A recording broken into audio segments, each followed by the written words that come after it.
साथियों नमस्कार। Archies political science all 395 articles of Indian constitution की इस स्पेशल सीरीज में आपका हार्दिक अभिनंदन स्वागत।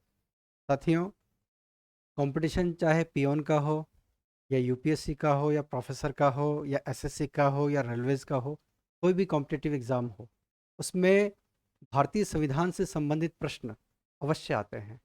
यानी भारत का संविधान एक ऐसा दस्तावेज है हमारे लिए, एक ऐसा महत्वपूर्ण इम्पोर्टेंट डॉक्यूमेंट से, एक ऐसा सिलेबस का पार्ट है जिसको समझना हमारे लिए बहुत महत्वपूर्ण है। तो इस 395 आर्टिकल्स की सीरीज़ में हम आर्टिकल वाइज या अनुच्छेद वाइज बहुत संक्षेप में सरलता से डिस्कशन करेंगे।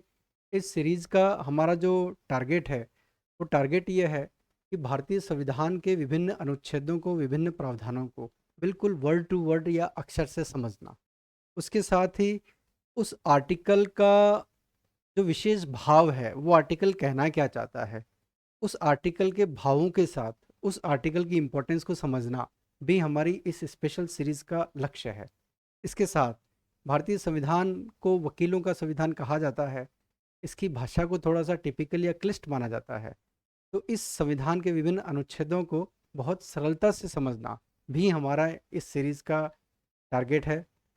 इसके अलावा बारीकी से समझना और कॉम्पिटिटिव एग्ज़ाम में आने वाले प्रश्नों और उन प्रश्नों का बिल्कुल सटीक उत्तर देना, जिससे चाहे वो एग्जामिनर को भी चेक करने वाला हो या इंटरव्यू बोर्ड के अंदर जो व्यक्ति बैठा है, उस व्यक्ति के हृदय को छू जाए।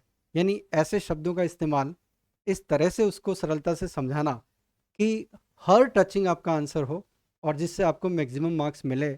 हमारी इस सीरीज़ का यही टारगेट है। तो आइए हम शुरुआत करते हैं संविधान के आर्टिकल फर्स्ट से। देखिए, आर्टिकल फर्स्ट क्या कहता है। हमारा जो टारगेट है वो ये है कि इस आर्टिकल फर्स्ट के महत्व को समझना, फिर इस आर्टिकल का word to word Indian constitution क्या कहता है उसको समझना, और उस आर्टिकल के संबंध में विभिन्न संवैधानिक संशोधन और उन संशोधन के साथ सुप्रीम कोर्ट या हमारी जुडिशरी द्वारा दिए गए निर्णय जो उस आर्टिकल को एक्सप्लेन करता है, उसको इंटरप्रेट करता है, उसके बारे में जानना। तो आइए शुरू करते हैं आर्टिकल फर्स्ट। सबसे पहले हम ये देखते हैं कि आर्टिकल फर्स्ट की इम्पोर्टेंस क्या है, वो कहना क्या चाहता है। तो आर्टिकल फर्स्ट क्या कहना चाहता है।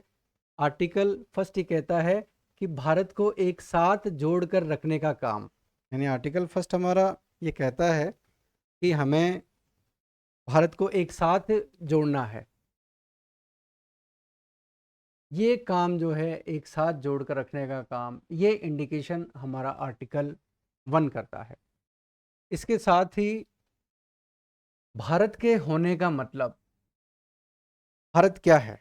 भारत, जैसा कि आर्टिकल फर्स्ट यही कहता है कि उसका संघ का नाम भारत है, इंडिया होगा। India that is Bharat shall be the union of states. वो भारत होने का मतलब बताता है। इसके साथ ही भारत की टेरिटरीज़ क्या है, भारत की सीमाओं में क्या क्या आता है, इस बात को हमारा संविधान का अनुच्छेद एक एक्सप्लेन करता है। इसके साथ ही हमारी भौगोलिक पहचान की नींव भी भारत रखता है। यानी अखंड भारत, ऐसा भारत जो कभी भी विभाज्य नहीं हो सकता, कभी भी टूट नहीं सकता, वो हमेशा अखंड रहेगा। वो है कौन, इस बात का एक्सप्लेनेशन हमारे संविधान का अनुच्छेद एक करता है। यानी भारत राज्यों का संघ होगा, अर्थात संघ का स्वरूप बताता है। यानी हमारे यहाँ जो यूनिटरी सिस्टम और फेडरल सिस्टम के बीच का जो बेहतर समन्वय है, उसके नेचर को हमारे संविधान का अनुच्छेद एक बताता है। यह बताता है कि हमारा जो संघ है, अमेरिका की तरह भारत का कोई भी राज्य भारत से समझौते के बाद भारत का हिस्सा नहीं बने हैं। वे पहले ही भारत के राज्यों में थे। अतः इन राज्यों को भारत से अलग होने का अधिकार नहीं है। ये एक्सप्लेनेशन भी हमारे संविधान का अनुच्छेद एक करता है। इसके बाद भारत के राज्य क्षेत्र या टेरिटरी को, जिसका संबंध संविधान की अनुसूची एक से है, यानी हमारे संविधान की अनुसूची फर्स्ट, उसका संबंध भी हमारे संविधान के अनुच्छेद एक से है। क्योंकि अनुसूची एक में हमारे राज्य और हमारी जो यूनियन टेरिटरीज है, उनका नामकरण और उनके बारे में बताया गया है कि भारत के राज्य क्षेत्र में क्या क्या है। तो अनुसूची एक से भी संबंध हमारे संविधान के अनुच्छेद 1 का है। और इसमें कौन कौन आएंगे वो भी हमारा अनुच्छेद 1 बताता है कि भारत का संपूर्ण राज्य क्षेत्र, विभिन्न राज्यों की सीमाएं, और भविष्य में जिस भी किसी क्षेत्र को भारत एक्वायर करता है वो हमारे भारत की सीमा में आएगा, यानी वह भारत होगा। इसके साथ ही संविधान का जो 7वां संविधान संशोधन है, 7th कॉन्स्टिट्यूशनल अमेंडमेंट है, उसका संबंध भी जो है हमारे संविधान के अनुच्छेद 1 से है। क्योंकि उस समय 7वें संविधान संशोधन से पहले हमारे यहाँ यूनियन टेरिटरी और जो स्टेट्स का जो एट प्रेजेंट का जो कॉन्सेप्ट है वो नहीं था। उससे पहले 4 श्रेणियों में राज्यों का डिवीज़न था, भाग ए बी सी डी। इसको 7th कॉन्स्टिट्यूशन अमेंडमेंट से हमने बदल कर राज्यों और केंद्र शासित प्रदेशों में बदल दिया, यानी संविधान के 7वें संशोधन का संबंध भी हमारे संविधान के अनुच्छेद 1 से है। तो ये संविधान का अनुच्छेद 1 है, जो हो सकता है कि एज इट इज़ इन शब्दों का संविधान के अनुच्छेद 1 में विवेचन नहीं है, लेकिन उसका अनुच्छेद 1 का जो एक्सप्लेनेशन है वो यही है कि भारत के संविधान का महत्व क्या है, इसमें होता क्या है, इसका टारगेट क्या है। इस प्रकार हम देख सकते हैं कि हमारे देश का नाम, भारत का क्षेत्र या टेरिटरी, संघ का स्वरूप और प्रथम अनुसूची, और भारत की एकीकृत न्यायपालिका, इन सब का संबंध, एक्सप्लेनेशन हमारे संविधान के अनुच्छेद 1 में है। हमारा संविधान अनुच्छेद 1 जो कहता है वो सारी चीज़ें हमें इन टू दी पॉइंट्स, इन फैक्ट्स में देखने को मिलता है। आइए अब हम देखते हैं कि हमारे संविधान का अनुच्छेद 1 वर्ड टू वर्ड क्या कहता है। देखिए, संविधान का अनुच्छेद 1 जो है उसमें 3 क्लोज है। वो तीनों क्या क्या कहते हैं उस बात को हम समझने की कोशिश करते हैं। सबसे पहला, यानी संविधान का अनुच्छेद 1 तो यहाँ तक है, संघ का नाम और उसका राज्य क्षेत्र। ये संविधान का आर्टिकल फर्स्ट है कि इसका नाम क्या होगा, इसका राज्य क्षेत्र क्या होगा। अब इस नामकरण और राज्य क्षेत्र में इसका क्लोज 1 क्या कहता है। क्लोज 1 कहता है कि भारत अर्थात इंडिया राज्यों का संघ होगा। संविधान का अनुच्छेद 1 का क्लोज 1 भारत के नामकरण की बात करता है। यानी संविधान में भारत के प्रभुत्व संपन्न लोकतंत्रात्मक गणराज्य की बात की जाती है, और इसका सीधा सीधा संबंध जो है भारत के संविधान के अनुच्छेद 1 के क्लॉज 1 से है। ये भारत के संविधान का अनुच्छेद 1 का क्लॉज 1 कहता है। यानी यहाँ पर हमारे क्या होगा, एक ऐसा केंद्र, सुदृढ़ केंद्र युक्त संघ होगा, एक ऐसा यूनियन होगा कि जिसमें राज्यों के अधिकार गौण रहेंगे, केंद्र के अधिकार या यूनियन गवर्नमेंट के अधिकार महत्वपूर्ण रहेंगे, क्योंकि राज्यों को इनसे अलग होने का अधिकार नहीं है। हमारे यहाँ एकात्मक व्यवस्था के ऊपर ज़्यादा जोर है, लेकिन प्रशासनिक व्यवस्था और दूसरे जो राजनीतिक व्यवस्था है उसको ध्यान में रखते हुए जो है हमारे यहाँ पर ये व्यवस्था की गई है। देखिए, क्योंकि इस व्यवस्था की स्थापना का उद्देश्य क्या था, राजनीतिक और प्रशासनिक, इसलिए हमने इस सिस्टम को एडॉप्ट किया है। तो ये हमारे संविधान के अनुच्छेद 1 का क्लॉज 1 कहता है। यहाँ हम ये देखेंगे कि अमेरिकी संघवाद की भांति भारत का संघवाद संघ की इकाइयों के बीच परस्पर करार का परिणाम नहीं है। यानी विभिन्न राज्यों ने आपस में संधि, समझौते या ट्रीटी के माध्यम से भारत का निर्माण नहीं किया है। भारत तो पहले से ही निर्मित था, केवल भारत ने अपनी राजनीतिक और प्रशासनिक व्यवस्थाओं को बनाए रखने के लिए ऐसे संघ का निर्माण किया है जिसका संबंध अनुच्छेद 1 से है। राज्यों को स्वेच्छानुसार संघ से पृथक होने का अधिकार नहीं दिया गया है। ये हमारी इस सुदृढ़ केंद्र युक्त संघ की व्यवस्था को, विशेषता को एक्सप्लेन करता है।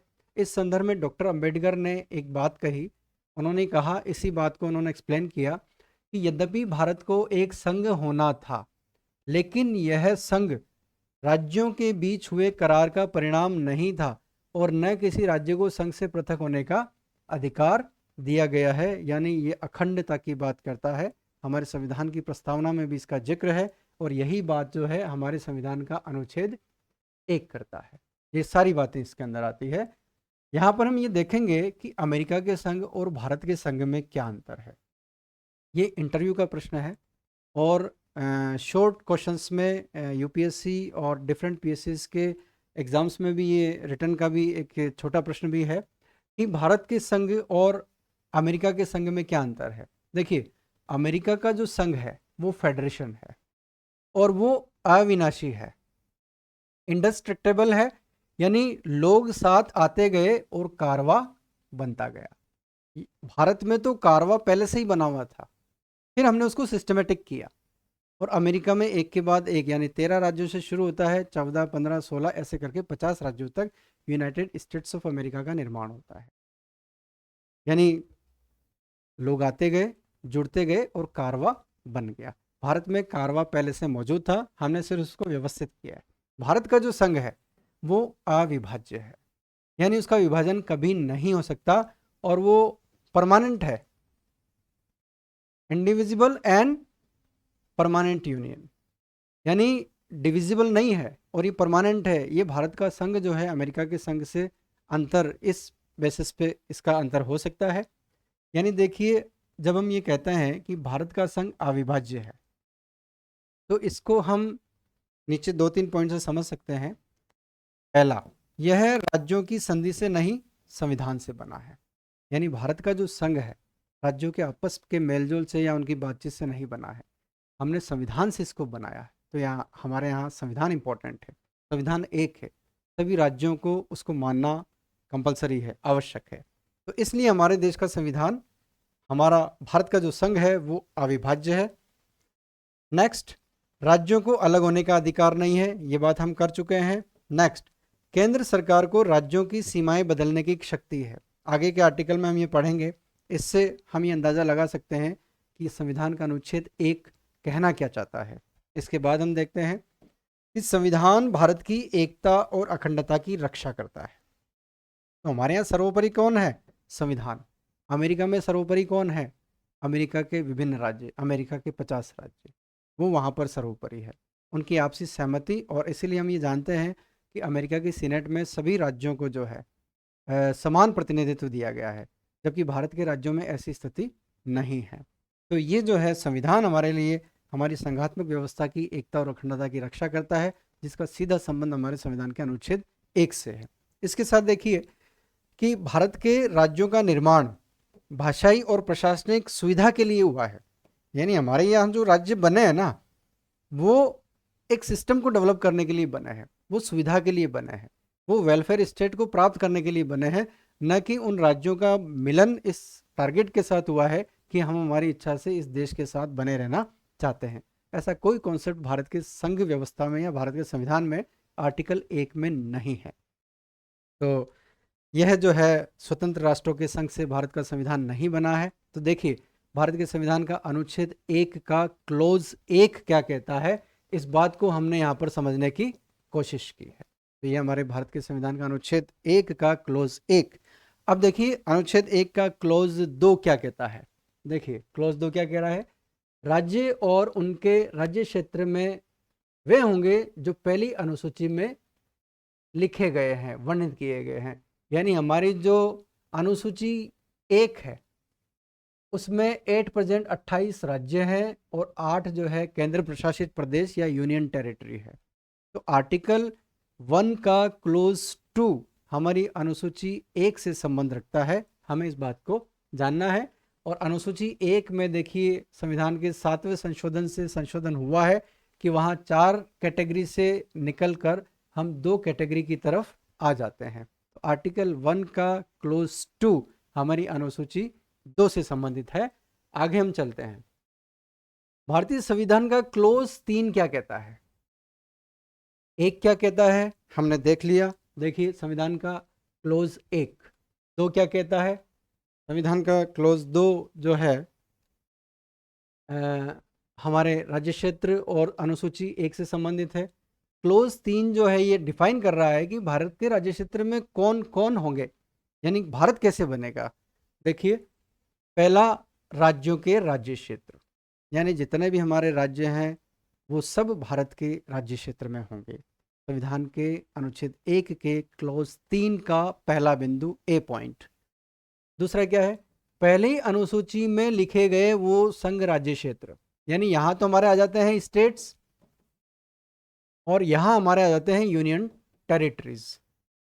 यहाँ पर हमें ध्यान रखना है कि यहाँ पर भी संविधान का 7वां संशोधन अप्लाई होता है, यहाँ पर भी परिवर्तन होता है और ये परिवर्तन जो है इससे भी संबंधित है। तो ये हमारे संविधान के अनुच्छेद 1 का क्लोज 3 का बी पॉइंट सी क्या कह रहा है, ये इंपॉर्टेंट है। 1, 2 और 3 ये तीनों जो है हमारे संविधान के अनुच्छेद 1 के क्लोज 3 में आते हैं। ऐसे अन्य राज्य क्षेत्र जो अर्जित किए जाएं वो इसमें भारत के राज्य क्षेत्र में होंगे। यानी अगर भारत किसी अन्य क्षेत्र जो भारत का हिस्सा नहीं है अगर उसको अपने क्षेत्र में मिलाता है तो हमारे संविधान के अनुच्छेद 1 के क्लोज 3 का बिंदु 3 है, सी पॉइंट है। जैसे सिक्किम, जैसे गोवा, इन दोनों को जो है ऑपरेशन विजय से पुर्तगाल से गोवा को भारत ने 1961 में एक्वायर किया था और 1975 में सिक्किम को एसोसिएट राज्य से भारत का राज्य बनाया। तो ये हमारे भारत के राज्य क्षेत्र में होंगे जो हमारे संविधान का अनुच्छेद 1 का क्लोज 3 ये बात करता है, उसका पॉइंट सी ये बात करता है। तो हमने देखा कि हमारे संविधान में जो अक्षर से जो प्रावधान है अनुच्छेद 1 के, यानी अनुच्छेद 1 क्या कहता है, अनुच्छेद 1 का क्लोज 1 क्या कहता है, अनुच्छेद 1 का क्लोज 2 क्या कहता है, अनुच्छेद 1 का क्लोज 3 क्या कहता है और उन अनुच्छेद 1 के क्लोज 3 के 3 ABC 3 पॉइंट क्या कहते हैं, ये हमारे संविधान का आर्टिकल 1 है। और अब कुछ ऐसे हमारे सुप्रीम कोर्ट के या हमारे जुडिशियरी के या स्टेट कोर्ट के डिसीजंस जो संविधान के अनुच्छेद 1 से संबंधित हैं उनको हम संक्षेप में देख लेते हैं। देखिए, उच्चतम न्यायालय के अनुसार एक उपबंध करता है कि भारत राज्यों का एक संघ है। यानी सुप्रीम कोर्ट ने भी अपने एक डिसीजन में इस अनुच्छेद 1 की व्याख्या की है, इंटरप्रेट किया है, और वो क्या है, ये है कि भारत राज्यों का एक संघ होगा। ये सुप्रीम कोर्ट की व्याख्या है। ये कौन सा केस है? State of West Bengal committee for protection of democratic rights 2010 का डिसीजन है। इसके बाद दूसरा डिसीजन है संविधान की व्याख्या या इंटरप्रेट करना न्यायालयों का कर्तव्य है। इसको हम ज़्यादा डिटेल में नहीं समझेंगे, हमें फिलहाल इतना ही ध्यान रखना है कि न्यायालय का ये कर्तव्य है कि हमारे संविधान की व्याख्या व्याख्या करना है उसको। और ये जो है ये हमारे संविधान के अनुच्छेद 1 से संबंधित है। यानी अगर यहाँ पर व्याख्या हो रही है तो ठीक इसी तरह से हमारे संविधान, हमारी न्यायपालिका का ये कर्तव्य है। ये एक केस है रोमानुद्दीन बनाम मध्य प्रदेश राज्य 2020 का केस है। संविधान की व्याख्या, संविधान का प्रयोजन, यानी हमारे संविधान का प्रयोजन क्या है? संविधान भविष्य की परिवर्तित स्थितियों की आवश्यकता को पूरा करने के लिए है। यानी भविष्य में कौन सी परिस्थितियां आएगी, उनमें कैसा डिसीजन लेगा, संविधान हमारा इस बात को निर्धारित करता है और उसकी व्याख्या समय समय पर कोर्ट को करनी है, न्यायपालिका को करनी है। ये भी रोमानुद्दीन बनाम मध्य प्रदेश राज्य AIR 2020। इसके साथ ही विधायिका का क्या अभिप्राय है, यानी हमारे देश की जो यूनियन गवर्नमेंट है, स्टेट गवर्नमेंट से उनका टारगेट क्या है, इस बात के संदर्भ में भी न्यायपालिका का एक निर्णय है कि संविधान किसी प्रावधान को अधिमित करने के पीछे विधायिका के आशय को एक्सप्लेन करता है। यानी संविधान की उद्देशिका, यानी विधायिका जब कभी भी कोई काम करती है तो हमारे संविधान की उद्देशिका को ध्यान में रखते हुए करेगी। यानी विधायिका का कार्य और न्यायपालिका का रिव्यू, इन दोनों को संविधान की भावनाओं के आधार पर काम करना होगा। यानी संविधान निर्माताओं ने जो उनका जो दर्शन था, उनका जो लक्ष्य था, उनको ध्यान में रखते हुए हमारी विधायिका को और हमारी न्यायपालिका को कार्य करना होगा। और हमारी न्यायपालिका का ये दायित्व है। इन सब का जो संबंध है हमारे संविधान के अनुच्छेद 1 से है। तो देखिए, संविधान के अनुच्छेद 1 के संबंध में हमने इसके 3 क्लोज देखे। आर्टिकल 1 क्या कहता है वो देखा, आर्टिकल 1 की इम्पोर्टेंस को देखा, इसके साथ ही इससे संबंधित न्यायपालिका के डिसीजन को देखा। कंक्लूजन पे हम इस तरह से आते हैं कि हमारे संविधान का अनुच्छेद 1 देश का नाम बताता है, भारत का क्षेत्र बताता है, संघ का स्वरूप बताता है, प्रथम अनुसूची का इससे संबंध बताता है और भारत की जो एकीकृत न्यायपालिका है इसके संदर्भ में बात करता है। तो संविधान का अनुच्छेद 1 हमारे लिए, आर्टिकल 1 हमारे लिए इस तरह से इम्पॉर्टेंट है। मुझे अपेक्षा है कि संविधान का वर्ड टू वर्ड, संविधान के अनुच्छेदों का वर्ड टू वर्ड मीनिंग, उसके भाव और उसकी इम्पोर्टेंस, इन सब को हम इस स्पेशल सीरीज के माध्यम से समझने का प्रयास करेंगे। धन्यवाद।